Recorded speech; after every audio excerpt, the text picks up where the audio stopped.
جی تو ہم سورۃ الانفال کی آیت نمبر 33 کے بارے میں پڑھ رہے تھے کہ اللہ ان کو عذاب نہ دے گا جو کہ استغفار کر رہے ہوں گے۔ اب اس میں ہمارے لیے کیا لیسن ہے؟ یعنی استغفار کو نہیں چھوڑنا۔ استغفار کے بینیفٹس میں یہ بھی ایک چیز آتی ہے کہ اللہ اس کو عذاب نہیں دیتا جو مسلسل استغفار کر رہا ہوتا ہے۔ اور سورہ نوح میں ہم نے استغفار کے فائدے اور بھی ہم دیکھتے ہیں کہ فَقُلْتُ اسْتَغْفِرُوا رَبَّكُمْ إِنَّهُ كَانَ غَفَّارًا، یعنی وہ تمہارے گناہ معاف فرمائے گا، تمہارے لیے بارش کا پانی برسائے گا، تمہیں بیٹوں سے مال سے مدد دے گا، تمہارے لیے باغات بنائے گا۔ یہ سورہ نوح میں آپ کو ملے گا۔ سبحان اللہ، استغفار کے یہ فائدے، اور میں نے اپنے گروپس میں کئی بار یہ میں نے میسیجز میں سینڈ کرتی ہوں کہ استغفار کے فائدے، استغفار نہیں چھوڑنا۔ اسی طرح ہم رسول اللہ صلی اللہ علیہ وسلم کی حدیث کو بھی دیکھتے ہیں کہ جس میں آپ صلی اللہ علیہ وسلم فرماتے ہیں کہ میں دن میں 100 مرتبہ سے، یعنی 100 مرتبہ سے زیادہ میں استغفار کرتا ہوں۔ سبحان اللہ، تو ہم کیا ہیں؟ یعنی وہ سید الانبیاء، خیر البشر، وہ اگر اتنی استغفار کریں ایک دن میں تو پھر ہمارے لیے بھی تو لازم ہے نا یہ۔ اور اگلی آیت میں بات آ رہی ہے، اور ان میں کیا بات ہے کہ ان کو اللہ سزا نہ دے، یعنی کہ کیا وجہ ہے کہ اللہ ان کو سزا کیوں نہ دے، حالانکہ وہ لوگ مسجد حرام سے روکتے ہیں، جبکہ وہ لوگ اس مسجد کے متولی بھی نہیں ہیں۔ اس کے متولی تو سوائے متقیوں کے اور شخص کوئی نہیں ہو سکتے، یعنی کہ نیک لوگ ہی اس کے متولی، اس کے والی ہو سکتے ہیں، اس کی حفاظت کرنے والے ہو سکتے ہیں، اس کے نگراں ہو سکتے ہیں، لیکن ان میں اکثر لوگ علم نہیں رکھتے۔ اور ان کی نماز کعبہ کے پاس صرف یہ تھی، سیٹیاں بجانا اور تالیاں بجانا۔ سو اپنے کفر کے سبب اس عذاب کا مزہ چکھو۔ بلا شک یہ کافی لوگ اپنے مالوں کو اس لیے خرچ کر رہے ہیں کہ اللہ کی راہ سے روکیں۔ سو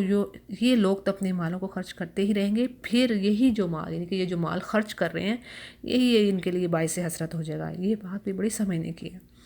کہ یہ آج بھی جو کفار، جو مسلمانوں کے اگینسٹ جو مال خرچ کر رہے ہیں، اللہ نے فرما دی ہے، اور یہ بات رہے گی جب تک مسلمان جہاد کریں گے کہ ان کے یہی مالوں کو اللہ نے حسرت بنا دینی ہے ان کے لیے۔ اور پھر یہاں پہ کیا بات آئی ہے مشرکین مکہ کی کہ وہ کیا کرتے تھے، کس طریقے سے خانہ کعبہ کا طواف کرتے تھے۔ یہ ہم نے پیچھے بھی پڑھا کہ وہ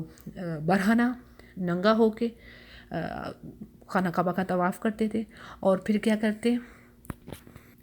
اس طواف کے دوران وہ انگلیاں منہ میں ڈال کے سیٹیاں اور ہاتھوں سے تالیاں بجاتے، اور اس کو وہ عبادت اور نیکی تصور کرتے ہیں۔ اور اگر آج دیکھا جائے تو ہمارے کچھ جاہل لوگ ایسے ہی آستانوں پر اور درباروں پر رقص کرتے، ڈھول پیٹتے اور دھمالیں ڈالتے ہمیں نظر آتے ہیں، اور کہتے ہیں کہ یہ ہماری نماز اور عبادت، تاکہ ہم ناچ ناچ کر اللہ کو منا لیں، نعوذ باللہ۔ اب دیکھیں اگلی آیت کو دیکھتے ہیں کہ اللہ فرماتے ہیں کہ اللہ چاہتے ہیں کہ وہ ناپاک کو پاک سے الگ کر دیں، یعنی کہ جو خبیث ہے وہ طیب سے الگ ہو جائے، کافر مسلمانوں سے الگ کر دیا جائے، اور ناپاکوں کو ایک دوسرے سے ملا دیا جائے۔ بس ان سب کو اکٹھا کرے گا اللہ اس روز، پھر یعنی قیامت کے روز اللہ ان سب کو اکٹھا کرے گا، پھر ان سب کو جہنم میں ڈالے گا۔ ایسے لوگ پورے خسارے میں ہیں۔ یہ علیحدگی تو آخرت میں ہوگی کہ اہل سعادت کو، یعنی کہ جو جنتی ہیں اور جہنمی ہیں، ان میں فرق کر دیا جائے گا، اور کہا جائے گا، یہ سورہ یاسین کی آیت نمبر 59 ہے کہ اے گنہگارو، آج کے دن تم الگ ہو جاؤ، وَامْتَازُوا الْيَوْمَ أَيُّهَا الْمُجْرِمُونَ۔ اور پھر اس بات کا تعلق دنیا سے کس طرح ہے، یعنی کافر اللہ کے راستے سے روکنے کے لیے جو مال خرچ کرتے ہیں، اللہ فرماتے ہیں ہم ان کو ایسا کرنے کا موقع دیں گے، یعنی اللہ یہ کہہ رہے ہیں کہ ہم کافر کو پورا موقع دیں گے کہ وہ برائی کو اکٹھا کرے، وہ خرچ کرے مال اللہ کی راہ سے روکنے کو، تاکہ اس طرح اللہ سبحانہ تعالیٰ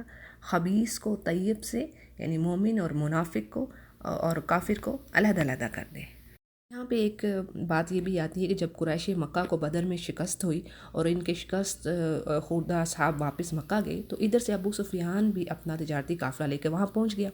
تو کچھ لوگ جن کے باپ، بیٹے، بھائی اس جنگ میں مارے گئے تھے، یعنی کافروں کے، تو انہوں نے کیا کیا، ابو سفیان اور جن کا اس تجارتی سامان ان میں ان کا حصہ تھا جن لوگوں کا، وہ اس کے پاس گئے اور اس سے انہوں نے ریکویسٹ کی کہ وہ اس مال کو مسلمانوں سے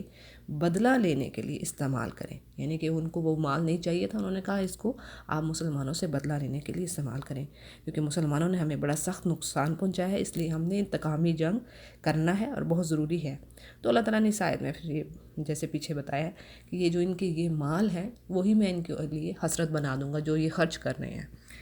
اگلی آیت ہے جی کہ اللہ فرماتے ہیں آپ ان کافروں سے کہہ دیجئے کہ اے نبی، اگر یہ لوگ باز آ جائیں تو ان کے سارے گناہ جو پہلے ہو چکے ہیں سب اللہ معاف فرما دے گا، اور اگر وہی اپنی عادت رکھیں گے تو کفار کے حق میں قانون نافذ ہو چکا۔ باز آ جانے کا مطلب کیا ہے؟ یہاں پہ اللہ سبحانہ وتعالیٰ کہہ رہے ہیں کہ وہ مسلمان ہو جائیں، جس طرح حدیث میں ہے کہ جس نے اسلام قبول کر لیا، نیکی کا راستہ اس نے اپنا لیا، تو اس کے ان گناہوں کی پوچھ گچھ نہ ہوگی، اس کے بارے میں نہیں پوچھا جائے گا جو اس نے جاہلیت میں کیے ہوں گے۔ جس نے اسلام لا کر بھی یعنی کہ وہ سارے کے سارے گناہ معاف کر دیے جائیں گے جیسے ہی وہ اسلام لائے گا، اور جس نے اسلام لا کر بھی برائی نہ چھوڑی تو اس سے اگلے پچھلے سب عملوں کا مواخذہ ہوگا، پوچھ ہوگی ان سے۔ اور پھر آگے کیا بات آ رہی ہے کہ اور تم ان سے اس حد تک لڑو کہ ان میں فساد عقیدہ نہ رہے اور دین اللہ کا ہو جائے۔ فتنہ سے مراد یعنی کیا ہے؟ یعنی کہ فتنہ نہ، اللہ تعالیٰ کہہ رہے ہیں کہ ان سے اس حد تک لڑو کہ فتنہ ختم ہو جائے۔ فتنہ سے مراد شرک ہے، یعنی اس وقت تک جہاد رکھو جب تک شرک کا خاتمہ نہ ہو جائے اور اللہ کی توحید ہر طرف نہ پھیل جائے۔ پھر ہے اور تم دین اللہ ہی کا ہے، پھر اگر یہ باز آ جائے تو اللہ تعالیٰ ان کے دل اعمال کو خوب دیکھتا ہے، اور اگر یہ منہ پھیریں تو یقین رکھیں کہ اللہ تمہارا یعنی کہ اللہ تمہارا ساتھی ہے، رفیق ہے، وہ بہت اچھا رفیق اور بہت ہی اچھا مددگار ہے۔ تو جی الحمدللہ ہمارا نواں جز کمپلیٹ ہوا۔ ابھی سورہ انفال ہی چل رہی ہے۔ سورہ انفال کی آیت نمبر 41 کو ہم دیکھتے ہیں۔ یہاں پہ اللہ سبحانہ تعالیٰ مسلمانوں سے فرما رہے ہیں کہ وہ جان لو کہ تم جس قسم کی جو کچھ بھی غنیمت حاصل کرو، یعنی تمہارے پاس جیسا بھی مال غنیمت آئے گا، اس میں سے 5واں حصہ تو اللہ کا ہے اور رسول کا اور قرابت داروں کا، یتیموں کا، مسکینوں کا اور مسافروں کا، اگر تم اللہ پر ایمان لائے اور اس چیز پر جو ہم نے اپنے بندے پر اتاری۔ اور جو دن حق و باطل کی جدائی کا دن تھا، یعنی ٹرو اور فالس کو علیحدہ کر دینے والی چیز، کیا بھلا یوم الفرقان بھی اسے کہا جاتا ہے، جنگ بدر کی بات ہو رہی کہ اللہ تعالیٰ کے فرمانے کہ وہ دن حق اور باطل میں فرق کرنے والا دن تھا، جس دن دو فوجیں آپس میں لڑیں اور اللہ ہر چیز پر قادر ہے۔ اچھا جی، یہاں پہ تھوڑی سی میں ڈیٹیل دے دیتی ہوں۔ مال غنیمت سے مراد وہ مال ہے جو کافروں پر لڑائی یا غلبہ حاصل ہونے کے بعد حاصل ہو۔ پہلی امتوں میں اس کے لیے یہ طریقہ نہیں تھا، یہ میں نے پیچھے بھی بات کر دی تھی جب ہم نے سورہ انفال شروع کی تھی، یعنی کہ پہلی امتوں پر یہ اللہ تعالیٰ نے چیز حلال نہیں کی تھی۔ کیا تھا کہ جنگ ختم ہونے کے بعد کافروں سے، یعنی پہلی امتوں میں کیا ہوتا تھا کہ جیسے ہی جنگ ختم ہوئی ہے، کافروں سے حاصل شدہ جو مال ہوتا تھا وہ ایک جگہ ڈھیر کر دیا جاتا اور آسمان سے آگ آتی اور اسے جلا کر بھسم کر ڈالتی۔ لیکن الحمدللہ امت مسلمہ کے لیے یہ مال اللہ تعالیٰ نے حلال کر دیا۔ اب یہ جو آگے تقسیم کی بات ہوئی تو اس میں یہ بات آ رہی کہ سارے مال غنیمت کے 5 حصے کر کے، یعنی کہ جتنا مال ہوگا اس کے 5 حصے کر کے 4 حصے تو ان مجاہدین میں تقسیم کر دیے جائیں گے جنہوں نے جنگ میں حصہ لیا، یعنی کہ فوج میں بانٹ دیے جائیں گے۔ ان میں بھی یعنی جو پیدل چلنے والے ہیں ان کو ایک حصہ اور جو سوار ہیں ان کو 3 گنا حصہ ملے گا۔ اسی طرح 5واں حصہ جسے عربی میں خمس کہا جاتا ہے، اس کے پھر 5 حصے ہوں گے، یعنی اس 5ویں حصے کے مزید آگے 5 حصے کیے جائیں گے۔ ایک حصہ رسول اللہ صلی اللہ علیہ وسلم کا، اور آپ کے بعد اسے مفاد عامہ میں خرچ کیا جائے گا، جیسا کہ خود آپ بھی یہ حصہ مسلمانوں پر ہی خرچ فرماتے تھے، بلکہ آپ صلی اللہ علیہ وسلم نے فرمایا یعنی میرا جو 5واں حصہ ہے وہ بھی مسلمانوں کے مسالے پر ہی خرچ ہوتا ہے، یعنی کہ انہی کے اوپر خرچ ہوتا ہے۔ دوسرا حصہ رسول صلی اللہ علیہ وسلم کے قرابت داروں کا، یتیموں، مسکینوں، مسافروں کا، اور کہا جاتا ہے یہ خمس حسب ضرورت خرچ کیا جائے گا۔ اچھا جی، اگلی آیات کو دیکھتے ہیں کہ جب تم پاس والے کنارے پہ تھے اور وہ دور والے کنارے پہ تھے اور قافلہ تم سے بہت نیچے تھا۔ اب پھر وہاں کی جو سچویشن ہے وہ بتائی جا رہی ہے، یعنی اس سے مراد وہ تجارتی قافلہ ہے جو حضرت ابو سفیان رضی اللہ عنہ کی قیادت میں شام سے مکہ جا رہا تھا، اور جسے حاصل کرنے کے لیے دراصل مسلمان تو آئے ہی اسی طرف تھے۔ یہ پہاڑ سے بہت دور مغرب کی طرف نشیب میں تھا، یعنی کہ نچائی کی جو جگہ تھی وہاں پہ تھا، جبکہ بدر کا مقام جہاں جنگ ہوئی وہ ذرا بلندی پر تھا۔ اور آگے اللہ فرما رہا ہے کہ اگر تم آپس میں وعدے کرتے تو یقیناً تم وقت معین پہ پہنچنے میں مختلف ہوتے، یعنی کہ تم ایک ٹائم پہ نہیں پہنچ پاتے۔ یعنی اگر جنگ کے لیے باقاعدہ دن اور تاریخ کا ایک دوسرے کے ساتھ وعدہ یا اعلان ہو تو ممکن ہوتا ہے کہ بلکہ یقینی ہوتا ہے کوئی فریق لڑائی کے بغیر ہی وہ سرنڈر کر دیتا ہے، اور لیکن چونکہ اس جنگ کا ہونا اللہ نے مقدر لکھا ہوا تھا، اس لیے اللہ نے ایسے اسباب پیدا کر دیے کہ اگرچہ وہ قافلے کی طرف جانا چاہتے تھے لیکن اللہ نے ان کو ان کی شکست کروانی تھی، ان کا خاتمہ کروانا تھا۔ جنگ بدر میں ان کے بڑے بڑے رؤسا مارے گئے تھے کافروں کے۔ اور پھر وہی بات اللہ فرما رہے ہیں کہ اللہ کو تو یہ کام کرنا ہی تھا جو مقرر ہو چکا تھا، تاکہ جو ہلاک ہوں دلیل پر یقین جان کر کے ہلاک ہوں، اور جو زندہ رہے وہ بھی دلیل پر یقین جان کر، یعنی کہ حق کو پہچان کر وہ زندہ رہے۔ یعنی جو ہلاک ہو وہ اچھی طریقے سے حق کو پہچان لے کہ دیکھ لو کہ میں حق پر نہیں تھا، یہ دوسرا فریق ہی حق پر ہے، یعنی کہ پھر اپنے کفر پر جو موت آ رہی ہے اس کو، اور جو زندہ رہے وہ بھی اس دلیل پر کہ وہ حق کو پہچان کر زندہ رہے۔ بے شک اللہ بہت سننے والا اور جاننے والا ہے۔ جبکہ اللہ تعالیٰ نے تجھے تیرے خواب میں ان کی تعداد کم دکھائی، اگر ان کی زیادتی دکھاتا تو تم بزدل ہو جاتے اور اس کام کے بارے میں آپس میں ڈس ایگری کرتے، اختلاف کرتے، لیکن اللہ نے بچا لیا، اور وہ تو دلوں کے بھیدوں سے، یعنی کہ جو دلوں میں سیکرٹس ہمارے چھپی ہیں ان سے بھی خوب آگاہ ہے۔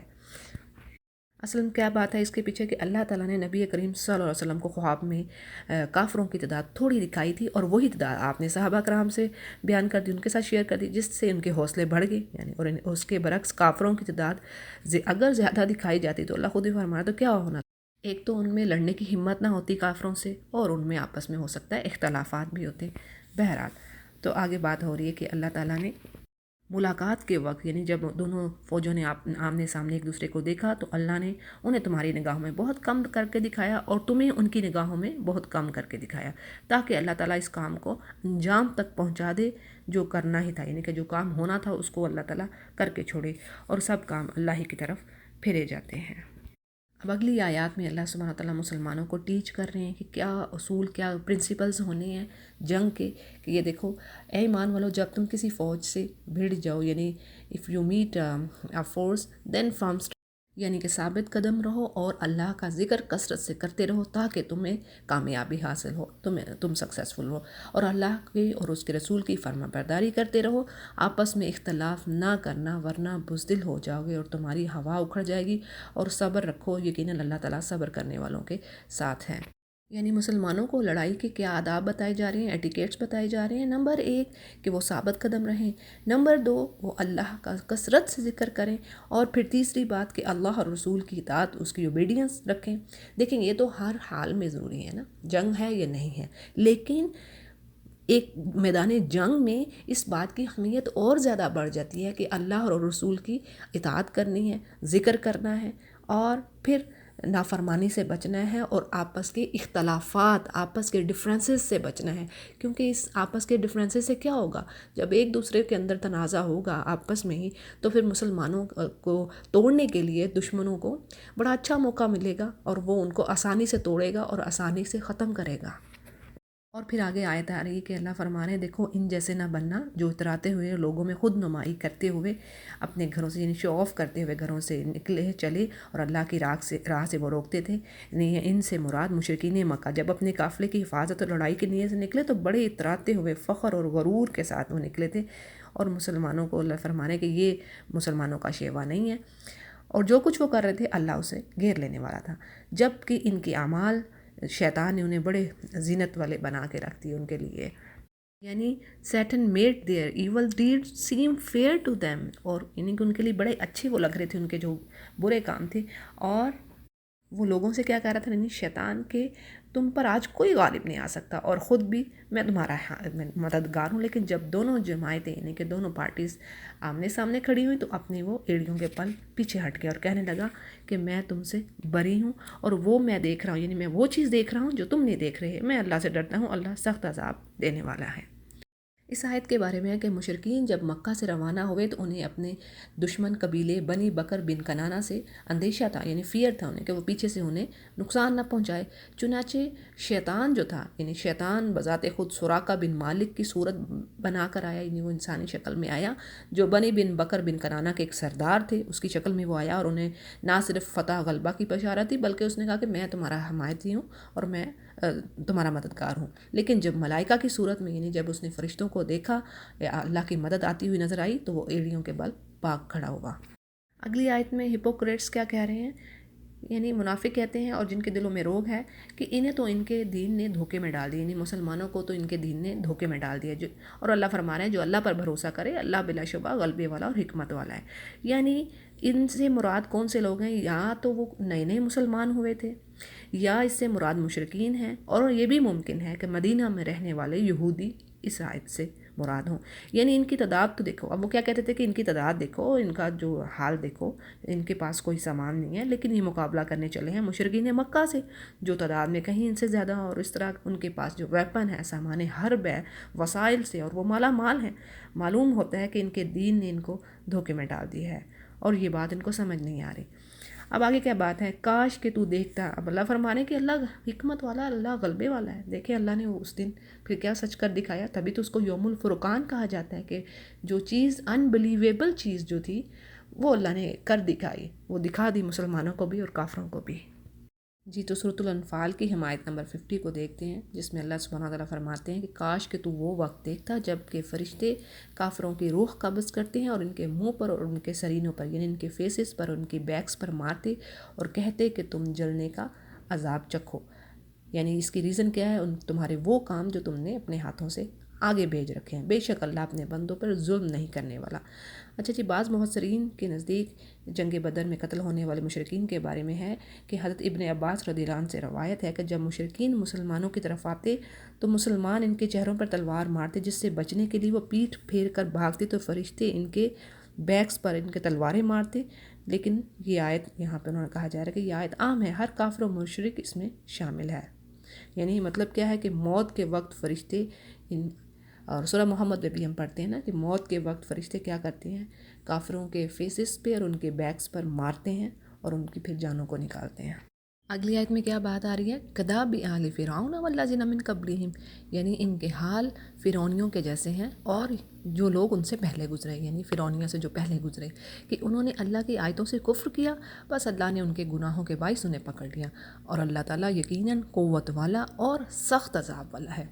یہ اس لیے کہ اللہ ایسا نہیں کرتا، یعنی اللہ تعالیٰ کی یہ سنت نہیں ہے کہ کسی قوم پر کوئی نعمت انعام کر کے ان کو دے کر پھر بدل دے، جب تک کہ وہ خود اپنی اس حالت کو نہ بدل دیں جو کہ انہوں نے اپنی کی ہوتی ہے، اور یہ کہ اللہ سننے والا اور جاننے والا ہے۔ یعنی اس کا مطلب یہ کہ جب تک کوئی قوم خود کفران نعمت کا راستہ اختیار نہ کرے اور اللہ کے احکامات سے منہ موڑ کر اپنے احوال و اخلاق کو نہ بدل لے، تب تک اللہ تعالیٰ ان پر اپنی رحمتوں کے دروازے بند نہیں فرماتا۔ یعنی دوسرے لفظوں میں اللہ تعالیٰ گناہوں کی وجہ سے اپنی نعمتیں سلب کرتا ہے۔ اور اگلی آیت میں پھر الفاظ رپیٹ ہو رہے ہیں، جیسے کذاب بآل فرعون، یعنی فرعونیوں کی مثل اور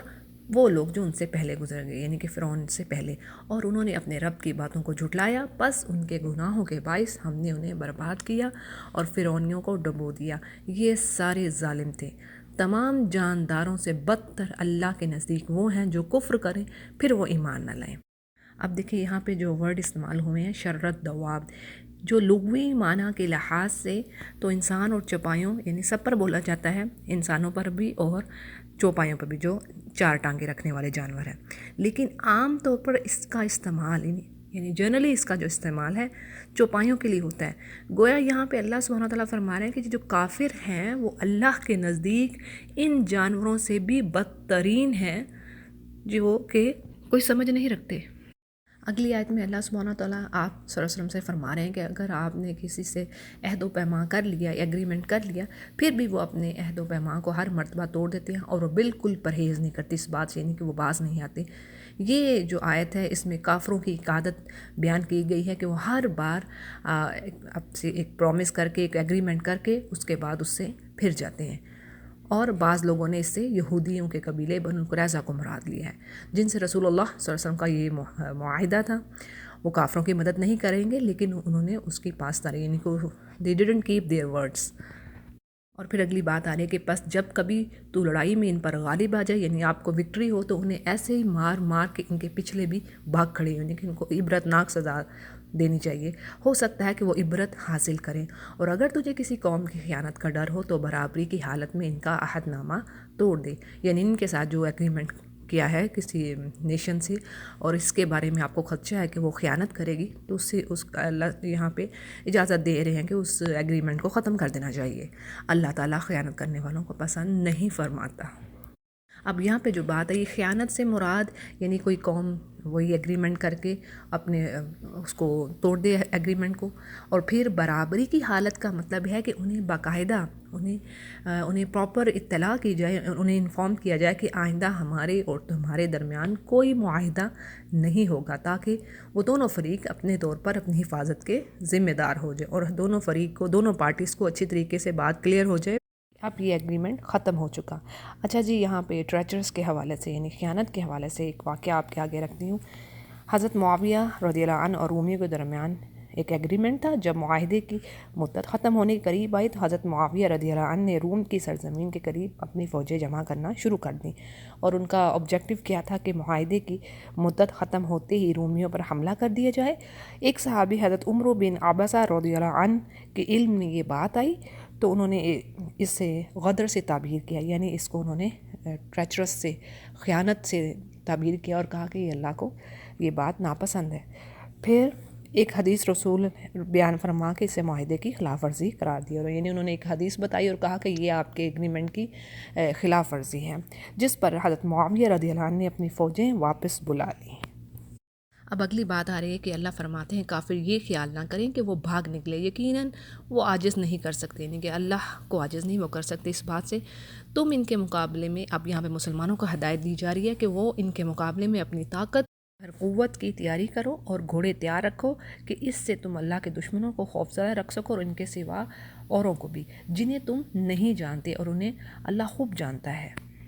یعنی اس آیت کے مطابق آج کے دور کے جو ویپنز ہیں، جو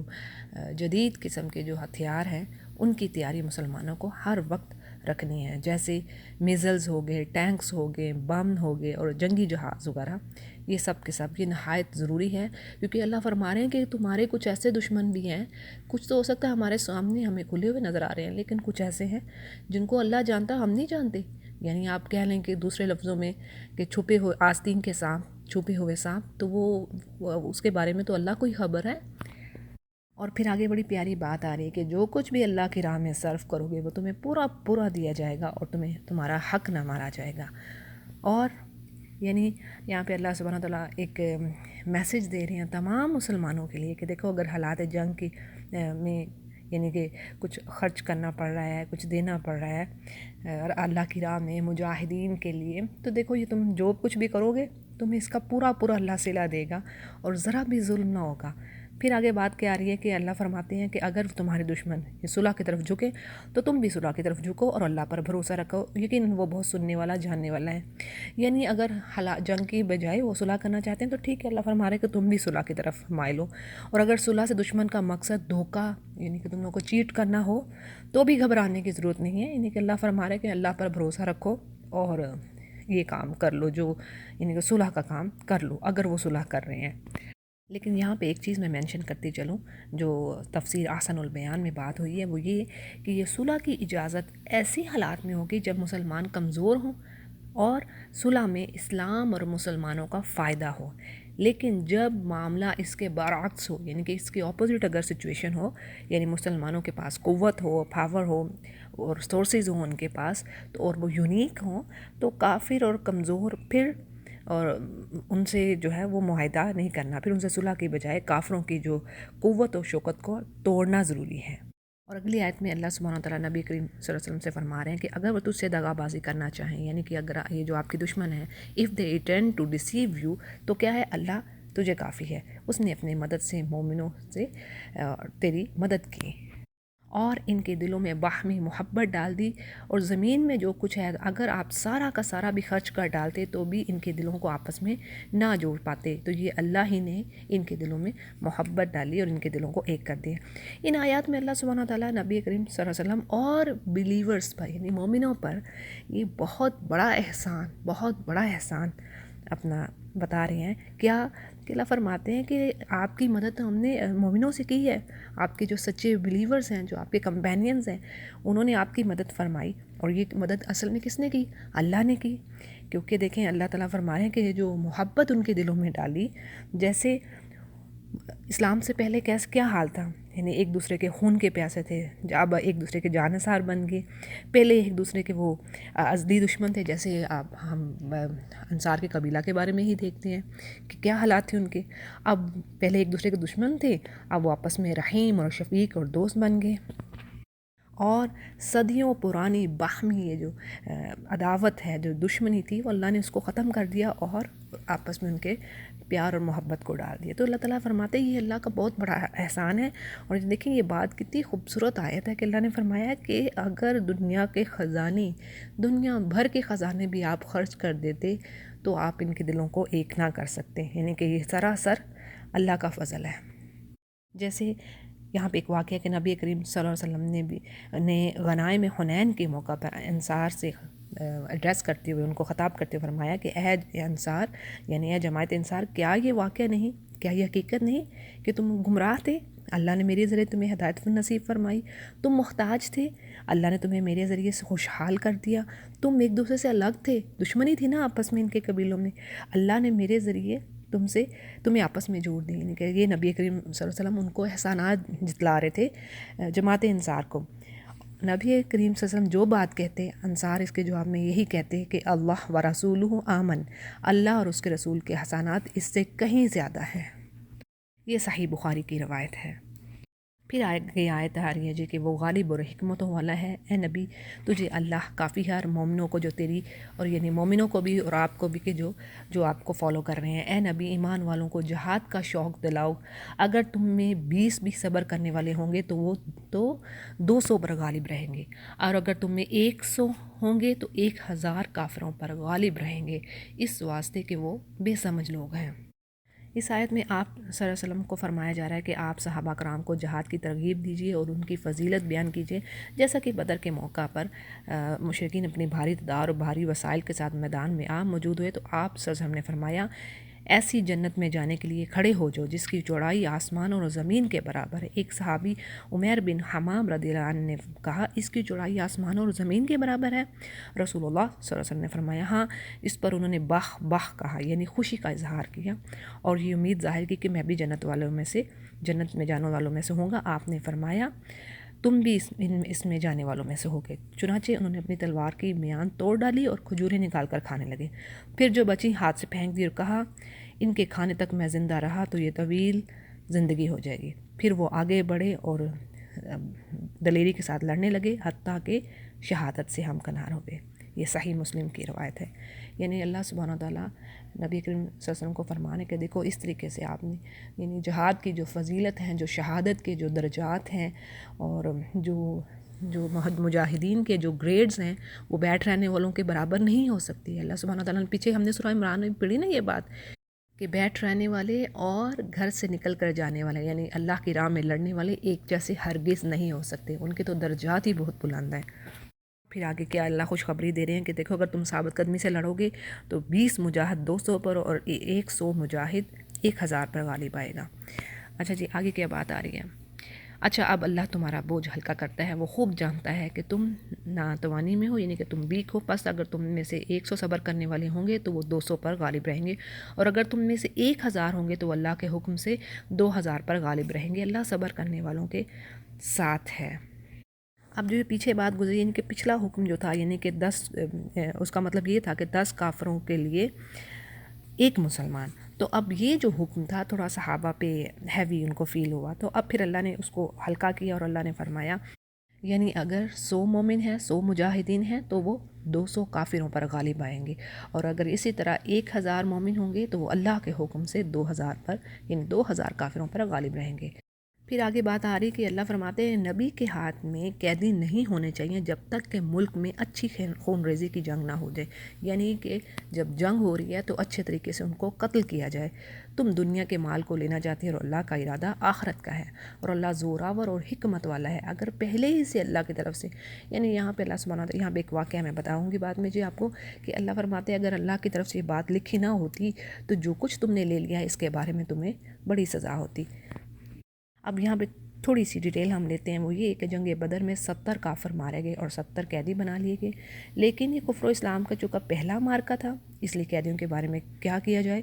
ان کے بارے میں احکامات پوری طرح واضح نہیں تھے۔